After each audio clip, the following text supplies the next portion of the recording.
The court cannot order correctional services in that regard, because we don't know what is the certain protocol in that regard, and that's that. But regarding the food, I think the police can see if they can assist him. I don't know. I have no idea what do diabetics eat, if it's bananas or oranges or anything like that. I have no idea. The question of the food, is it for the day, for today that is? It's only for today. He's transported from the prison in Joburg, and he's going to be transported immediately back after the adjournment. Thank you. That takes care of Mr. You want a replication, Mr. Sidat? I beg your pardon, my lord. You'd like to replicate on that? Indeed, my lord. I believe the accused person has a right to legal representation. He has a right of access to his legal representation, Your Worship. That is standard protocol. When the accused is denied that right, my lord, it's an injustice. The accused, like all the other accused, Your Worship, or in, my lord, in any other courts or in any other matters, they have access to their own clothing, my lord. My client is being targeted in this matter, where he's directed to only wear what the officials at the prison direct him to wear, my lord. Excuse me, I missed the last part. Where they only direct him to wear the clothes that they set out. That is my instruction, Your Worship, my lord, as the court pleases. Thank you, Mr. Sidat. I made a mistake. It is correctional services who are responsible for his food, because accused number 7 is a sentenced prisoner. So he can't wear whatever he wants. And I don't understand the fact that he didn't have access to his lawyers. The way I understood it this morning, that this new legal team only received this morning instructions. Now, what legal team didn't he have anything? Did they deny him access? That is the way I was informed. That said that your client is an awaiting trial prisoner. No. I beg you.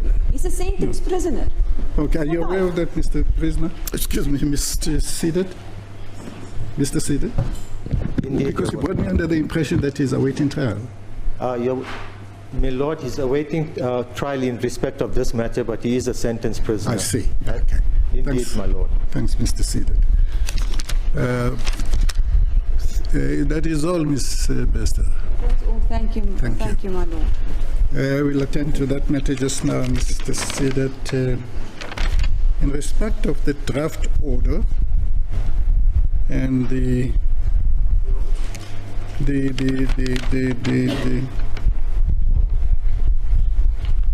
and one of the aspects that were raised by Ms.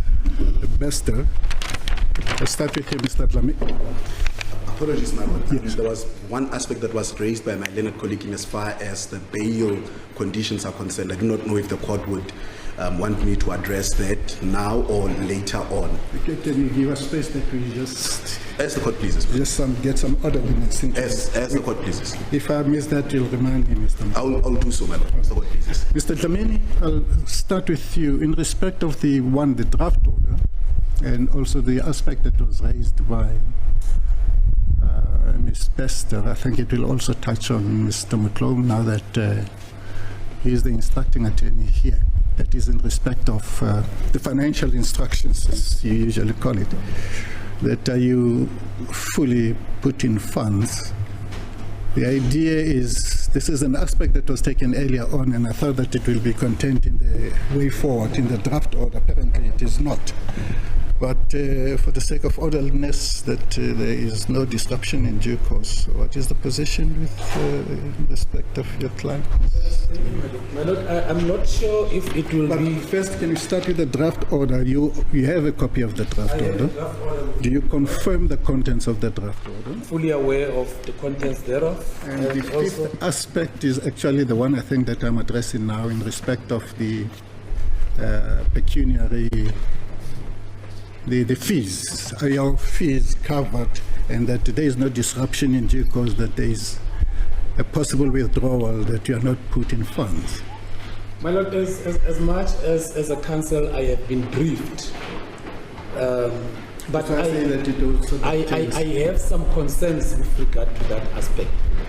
Particularly, my Lord, because we have not reached a stage wherein we can be able to say, out of all the list of witnesses that we have been provided, we're looking at approximately the duration of the trial which may exist for how long, because that is very important in order to determine whether or not it will be feasible and practically possible for an attorney to say, I have enough funds to cover for the duration of the trial.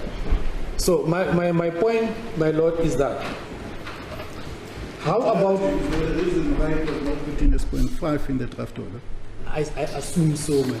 I assume so. But to my way of thinking, I would suggest that since we're still coming back here on the 5th, can this matter not be ventilated on that particular day? When the state will then be able to say, my Lord, I have so many witnesses, and out of all these witnesses, it is expected that the trial might run for so long. Because right now we don't know whether the trial will run for 3 weeks or 4 weeks or a month or 2 months. So it will be my plea and my request, my Lord, that this matter be held over until the next appearance when we do the pre-trial, and then it will be determined on that particular day, if it pleases you, Master. Thanks, Mr. Otherwise, the last Mr. aspect, David. my Lord, regarding the date of the next remand being the 5th of June, I'm comfortable with that, my Lord. If the date suits me. As a date for the pre-trial. 5th of June. As a date for the pre-trial. The 5th of June.